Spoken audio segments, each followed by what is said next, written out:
I'm not exactly sure why I enjoy alternative history as much as I do, but I do. I must admit. I remember watching The Man in the High Castle. I had a traveling job at the time, and I remember getting hooked on that show almost immediately. I would watch it, download episodes and watch it while I was on flights, in hotels, overseas. And it gripped me because I think we all ask ourselves, what if? I think this is something that's common. Like, what if this person would have done that? What if this event in history would have played out a different way? What if this person wasn't alive, or this person didn't get to that place at the right time, or didn't execute, whatever thing? What would have happened? And I think that's what makes these things so intriguing. Wolfenstein is a game that goes back years. Now, I played Wolfenstein on my Nintendo Switch, and there was some things that were more risque than I liked. Honestly, I'm just not my thing. But the game was a good game. Now, this is not whether, what version on what system was good. That's not what this is. I'm just saying I played the game. What was intriguing about the game is the alternative history aspect of the game. Now, a Wolfenstein show, this could work, but this all depends. I think often, too often, t- uh, shows are done in such a way that it is such a departure from the game that you think to yourself, okay, this is not what got me excited about coming to see the show. So I hope they can do this and really stick with the core plot of the game. Obviously, there'll be some things that, may have to change anyway. Let's get into the story from bounding into comics. Amazon Studios developing TV series adaptation of Wolfenstein franchise. And Amazon has been picking up a lot of stuff. They've been picking up a lot. These streaming services in general have, seemed to be picking up a lot of stuff. Anyway, in a story first broken by Variety, with the hit series Fallout being renewed for a third season, which, you know what? That's another one I need to watch. I have not watched Fallout yet, but I've heard really, really good things about this show. Amazon MGM Studios has set its sights on the video game world with the upcoming shows such as Mass Effect and God of War. Yo, now I'm gonna tell you, that first Mass Effect game, man, oh man, was that game so monumental. I had no idea they were making a Mass Effect TV show. Okay, see what this is about. Okay, they're even venturing into tabletop sphere with Warhammer uh 40K starring Henry Cavill, but they're not ready to hit the pause button just yet. The streaming service will be beginning the super slaughter of super soldiers to the small screen with a series based on the classic first person shooter Wolfenstein. This could be exciting. Again, this all depends on what they do and how they do this. But you know what? It seems like Amazon is doing the right things and making the right moves. That's what it seems like. We'll see. Debuting in 1981. Man, that game has been around for years. I was, what, 2 years old in 1981. My goodness.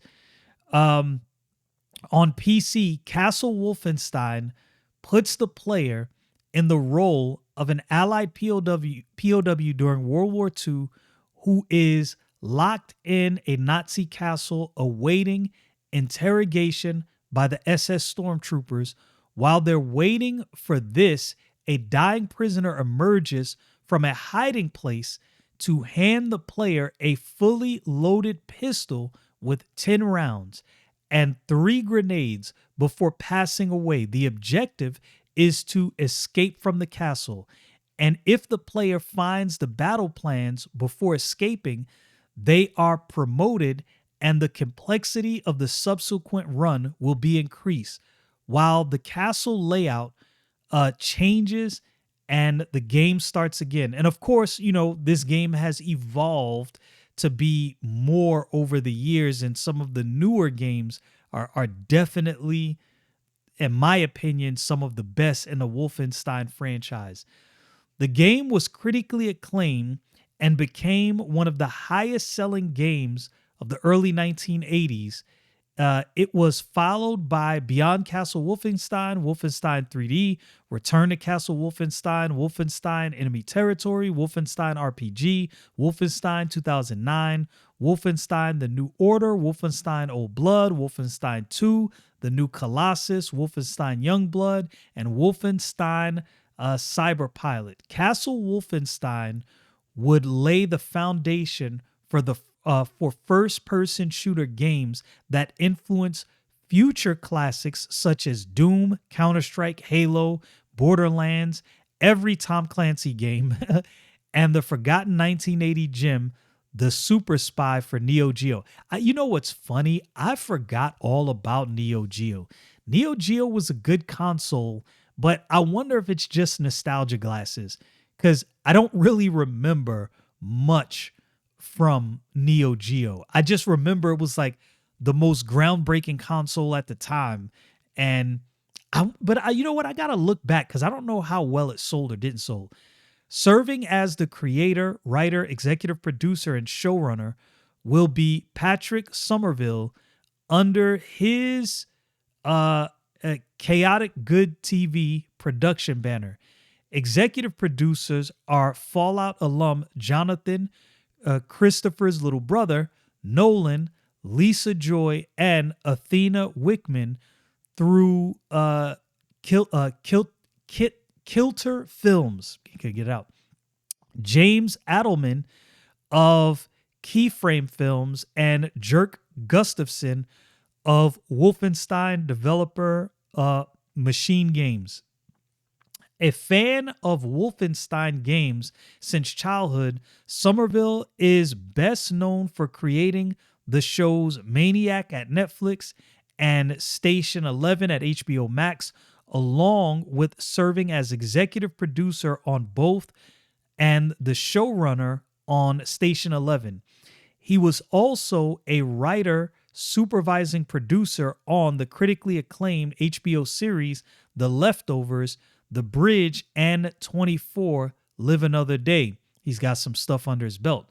Nothing has been announced yet in terms of the show's plot, desired casting choices, or which entry it will take more inspiration from. But the official tagline reads, "The story of killing Nazis is evergreen." This comes as no surprise in a world where the right pair of eyes can walk outside their front doors and find one behind every blade of grass. So who knows? We'll see where this goes. I don't know what they're gonna do with it. If it's gonna be faithful to the games, if it's gonna be, some kind of Frankenstein of what Wolfenstein actually is. It seems, like I said before, it appears that Amazon is really trying to make a go at turning some of these video game franchises into good TV shows. Will they do good? Will this be enjoyable? Only time will tell.